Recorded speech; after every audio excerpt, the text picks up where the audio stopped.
and welcome to Beads Jar. My name's Billy and I've been making up this lovely DNA bracelet. In this tutorial I'll show you how you can make it as well.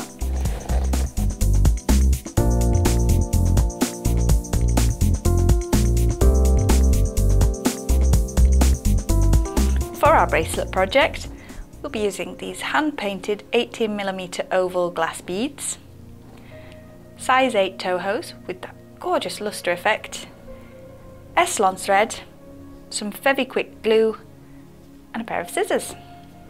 To start this project you want to cut two lengths of the S-Lon. So one you're going to do at 50 centimeters and the other a meter. When you cut your S-Lon you really want to make sure you're cutting a nice sharp diagonal with your scissors.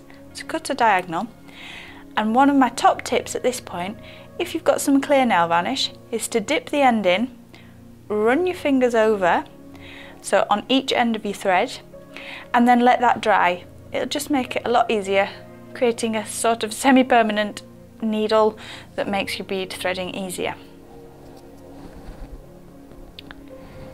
So when you're ready to get started, bring the two separate lengths together. This is just for the first section.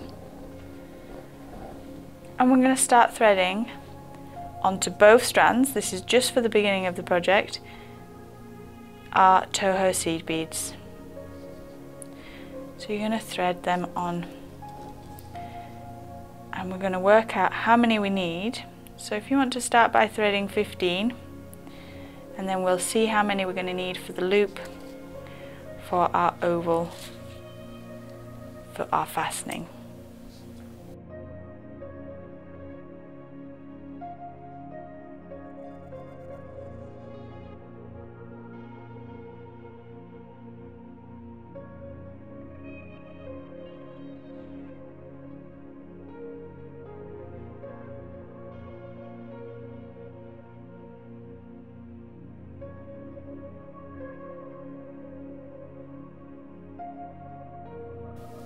So I'm going to make sure that I have enough beads to go all the way around the oval shape. So I'm going to add about another 6 and see where I'm up to.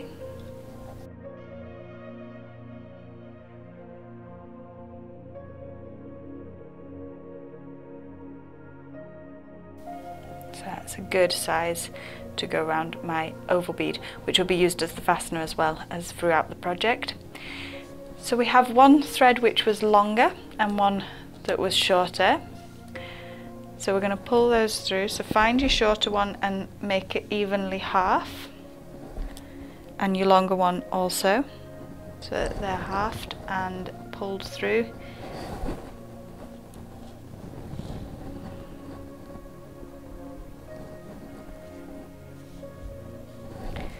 And then we're going to bring them together. So all 4 strands are now together and we're going to tie a knot. To get my knot nice and close, what I like to do is loop over my finger with the threads. So I've got my loop there and I'm going to take all the strands back. So we've got the longer ones, so I'll take them through first. And then I've got the 2 shorter lengths, so I'll take them through as well. So I've got control of all the threads together. And we're going to take that knot up to the beads.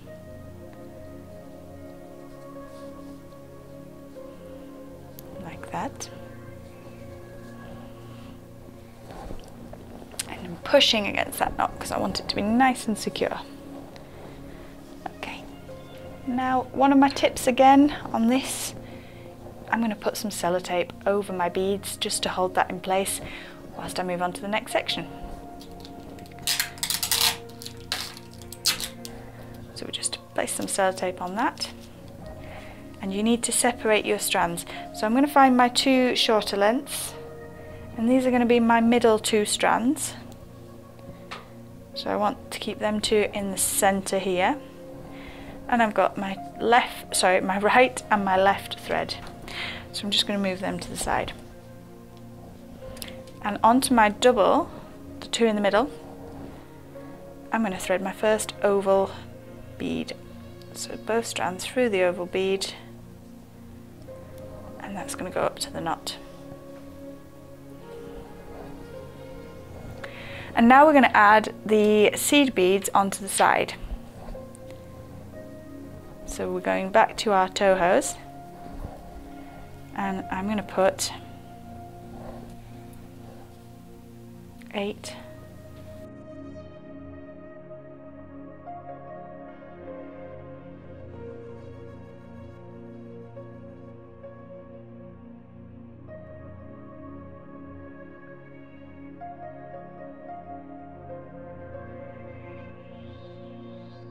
These 2 strands are going to sit either side of our beautiful hand-painted glass bead. And in between this, I'm going to be creating a small section of macramé weave with just 5 sections of macramé. But the macramé is going to create a twist effect. So if you've watched any of our videos before, the macramé is slightly different because we're going to be working with just one side all the way through this project. If it's going to help you for the first few ties, you can add some more sellotape to the middle 2 strands. You don't want them too tight, the tension too tight, but at least it'll stop them getting involved with your 2 external ones if you've not done much macramé before. So that's just a little tip again, or carry on, however is best for you. So I'm going to work from the right to the left. So I'm bringing my right strand over the top of these 2 middle strands, and then we're going to use the left strand, which is going to come over the top first of our right hand strand, and it's going to go under, behind the 2 middle ones, and up through the right hand side. So we've got that which is now passing behind, but if you go over the top first, and then the second side comes under and up through your loop there. Now you don't have to go mad really pulling that tight. We're just going to leave that first macramé like so, and we're going to do another macramé underneath. So we're going to do 5 of these in total, so that's the first one. And as I say, we're aiming for the twist in the macramé, so I'm coming back from the same side.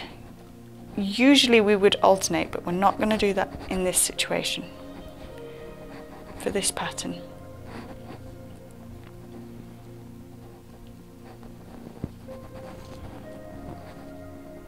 So that was the first, and here's our second.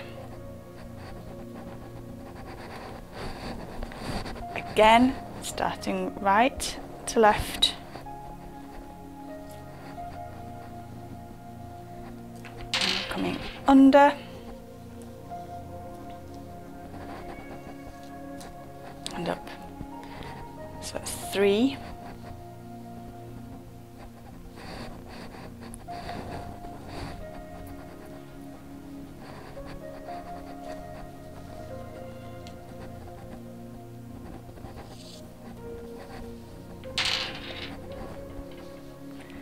Four, and our 5th macramé.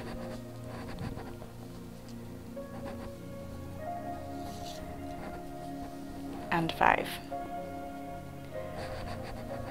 I'm not sure if you'll see, but the twist is already starting to happen from our macramé weave. It's actually turning the project as well, which is going to create a wonderful effect throughout the whole bracelet as we continue.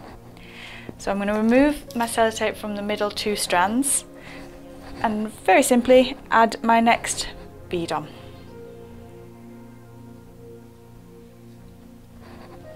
We'll drop that down to our macramé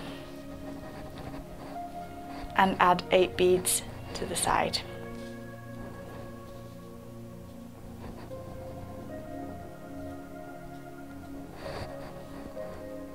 So you're picking up your 8 Tohos. So we've got the 8 either side, and we're going to go back to our macramé, sellotape away if you wish, and we're going to start again on the right hand side. So you're always going to go from the right, and we're always going to do the 5 in between our beads. So 5 macramé weaves always from the right hand side, and that's going to create this twist effect.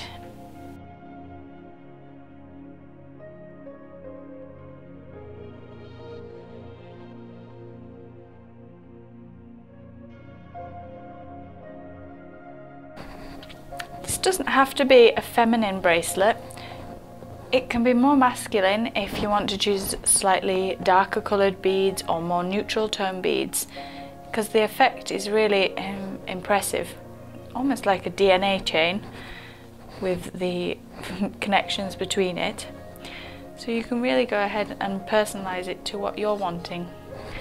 So just keep going with the same method. So we're creating this effect and we'll keep going. Check with after 5 beads for your length, and I'll join you when I'm ready to put the fastening end on as well. So I carried on with my threading and I made sure that I was happy and had the length I needed for my bracelet. So there's where my fastener's going to be, and this is going to be my fastening bead. So I finished with a section of macramé, and then I brought all 4 strands together and just tied a knot as we had for the starter here. A little bit of patience and I managed to get all 4 strands through this bead as well, and I'm just going to take a knot under. I'm going for a tasseled end here because I quite like that effect. I think it just finishes off my bracelets nicely. So I'm going to pop my knot here, and just to secure everything we'll be using some Fevi Kwik glue. So I'm just going to create a section of tassels as well. So I just want to tie a small knot, and I'm going to put a Toho bead on and then do another knot.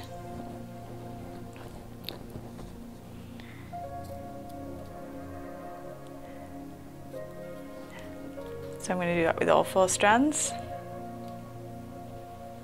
and then I'll glue all my knots.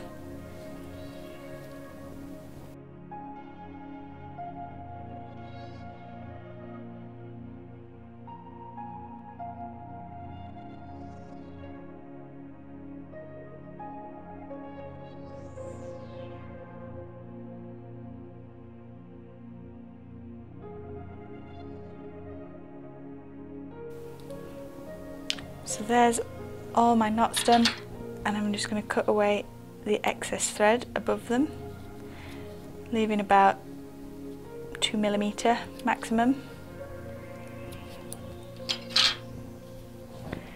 And now we're going to use our glue. Thank you very much. And I'm just going to seal that knot by putting the glue on the knots. You don't want to go too mad with the glue and have a paper like I have, just in case, otherwise it'll damage your bead mat.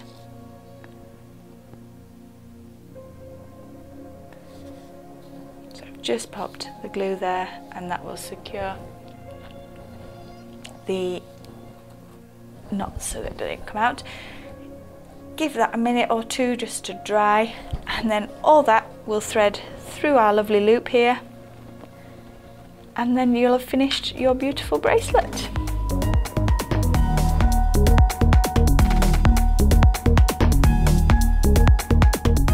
Thank you for watching our tutorial today. If you've enjoyed it, remember to give us a big thumbs up, and also you can subscribe now to our YouTube channel to watch all of our latest designs and creations, and we'll show you how to work with the new beads that come into stock regularly. Until the next time, bye bye.